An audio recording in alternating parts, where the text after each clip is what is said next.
अब तक आपने मैटरनिटी शूट देखा होगा, लेकिन अब घर में आने वाले नन्हे मेहमान की बर्थ फोटोग्राफी और बर्थ डॉक्यूमेंटेशन भी किया जा रहा है।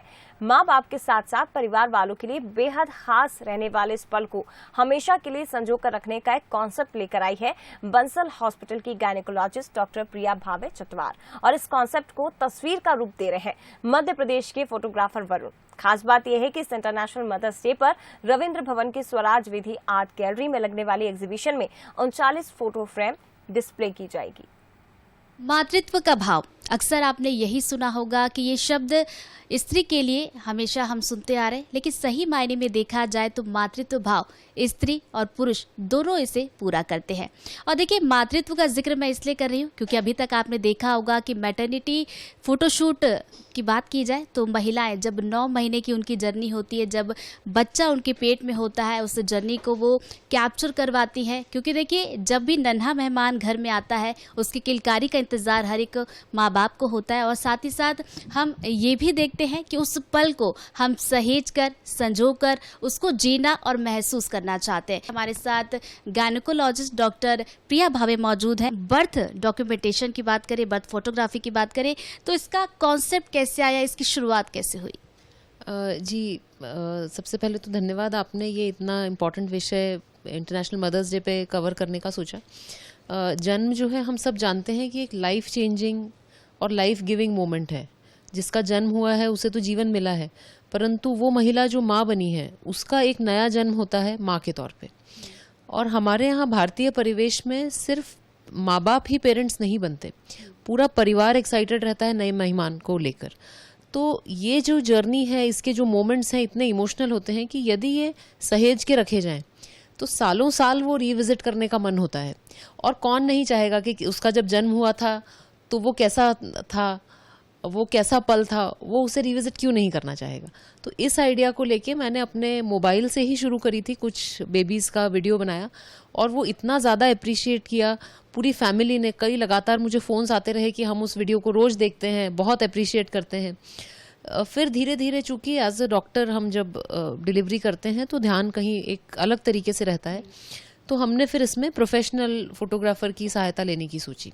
वरुण जी, बर्थ फोटोग्राफी की बात की जाए, क्योंकि जैसा कि मुझे जहाँ तक जानकारी, आप कई सालों से फोटोग्राफी कर रहे हैं, इस तरह की फोटोग्राफी का एक्सपीरियंस आपका कैसा है? ये बहुत ही अलग तरीके का एक्सपीरियंस है, बिकॉज़ ये हर किसी को देखने को नहीं मिलता है। और जो नॉर्मल शूट्स होते हैं उसमें काफ़ी सारी चीज़ें बनावटी होती हैं, हम पोज करा लेते हैं और कुछ चीज़ें मतलब हम रेप्लिकेट कर सकते हैं, लेकिन इस मोमेंट पे कुछ कंट्रोल नहीं होता है। जैसा चल रहा है वैसे ही आपको डॉक्यूमेंट करना है और लिमिटेड टाइम में आपको कैप्चर करना है। जब बच्चा माँ की गोद में आता है और जो माँ को वो पहली बार देखता है, किलकारी उसकी जो माँ सुनती है, और साथ ही साथ माँ जब बच्चे को पहली बार देखती है तो माँ का जो भाव होता है वो कैसा होता है? शब्द ही नहीं है उसके लिए, मतलब आपको देखना पड़ेगा उसको समझने के लिए। और एज अ डॉक्टर ये बहुत बड़ा प्रिविलेज होता है कि वो बच्चा जो माँ के कोख में उसके किसी ऑर्गन की तरह बढ़ा, उसको माँ से पहले भी डॉक्टर छूता है। जो पहला स्पर्श है वो डॉक्टर का होता है। और इस प्रिविलेज को मैं इस तरह से लेती हूँ कि उसकी जो राइटफुल ओनर है उसकी माँ, तो सबसे पहले बच्चे को रिससिटेट करके मेरे हिसाब से सबसे पहले उसकी माँ को ही देखना चाहिए। और वो जो मोमेंट है, आप सोच सकते हैं, मैं संतानहीन दंपतियों का इलाज करती हूँ, कई बेबीज IVF के बाद लंबे इंतजार के बाद होते हैं, तो वो उस भावना के लिए तो कोई शब्द ही नहीं है। आप पिता की बात की जाए, फैमिली की बात की जाए, तो उनका कैसा कंट्रीब्यूशन होता है, कैसा उनका भाव होता है? जैसा मैंने कहा कि एक्चुअली हमारे यहाँ जो पारिवारिक परिवेश होता है, सिर्फ माँ और बाप नहीं पेरेंट्स बनते हैं, चाचा, मामा, मौसी, ताऊ, ये जो सारे रिश्ते हैं हमारे यहाँ, ये इतने सुंदर हैं। और परिवार का हर जन उतना ही एक्साइटेड रहता है नए मेहमान को लेके। तो जब मैं पहली बार OT से निकलती हूँ बच्चे को लेके परिवार को दिखाने के लिए, तो उन हर एक व्यक्ति के चेहरे पे जो एक्सप्रेशंस हैं उसको जब आप कैप्चर करके वापस आप एक बार देखते हो तो वाकई में मतलब कोई शब्द ही नहीं है, इतना इमोशनल वो मोमेंट होता है। आप सोचिए कि मैटरनिटी शूट के अलावा अगर हम बर्थ डॉक्यूमेंटेशन की बात करें और बर्थ फोटोग्राफी की बात करें, जब बच्चा बड़ा होकर देखेगा तो उसके क्या इमोशंस, क्या फीलिंग्स होंगे उसको देखने के बाद?